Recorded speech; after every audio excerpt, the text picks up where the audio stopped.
My name is Dr. Anthony Levatino. I'm a practicing obstetrician-gynecologist, and I've performed over 1,200 abortions.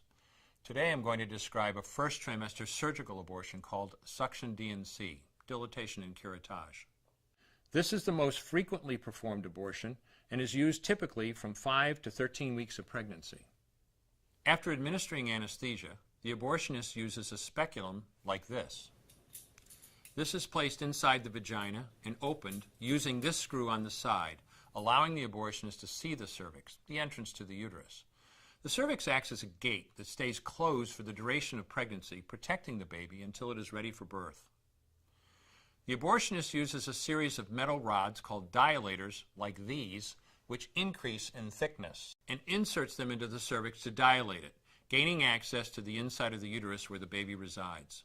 The baby has a heartbeat, fingers, toes, arms, and legs, but its bones are still weak and fragile. The abortionist takes a suction catheter like this one. This is a 14 French suction catheter. It's clear plastic, about 9 inches long, and it has a hole through the center. It is inserted through the cervix into the uterus. The suction machine is then turned on with a force 10 to 20 times more powerful than your household vacuum cleaner. The baby is rapidly torn apart by the force of the suction and squeezed through this tubing down into the suction machine, followed by the placenta. Though the uterus is mostly emptied at this point, one of the risks of a suction D&C is incomplete abortion, essentially pieces of the baby or placenta left behind. This can lead to infection or bleeding. In an attempt to prevent this, the abortionist uses a curette to scrape a lining of the uterus. The curette is basically a long-handled curved blade. Once the uterus is empty, the speculum is removed and the abortion is complete. The risks of suction D&C include perforation or laceration of the uterus or cervix, potentially damaging intestine, bladder, and nearby blood vessels, hemorrhage, infection, and in rare instances, even death.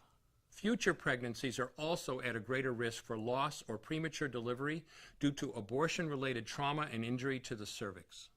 As I mentioned at the beginning, I'm Dr. Anthony Levatino, and in the early part of my career as an OBGYN, I performed over 1,200 abortions. One day, after completing one of those abortions, I looked at the remains of a preborn child whose life I had ended, and all I could see was someone's son or daughter. I came to realize that killing a baby at any stage of pregnancy for any reason is wrong. I want you to know today, no matter where you're at or what you've done, you can change. Make a decision today to protect the preborn. Thank you for your time. I will no longer do any more abortions. When you finally figure out that killing a baby that big for money is wrong, that it doesn't take you too long to figure out it doesn't matter if the baby is this big or this big or this big or maybe even this big, it's all the same. And I haven't done any since then, and I never will.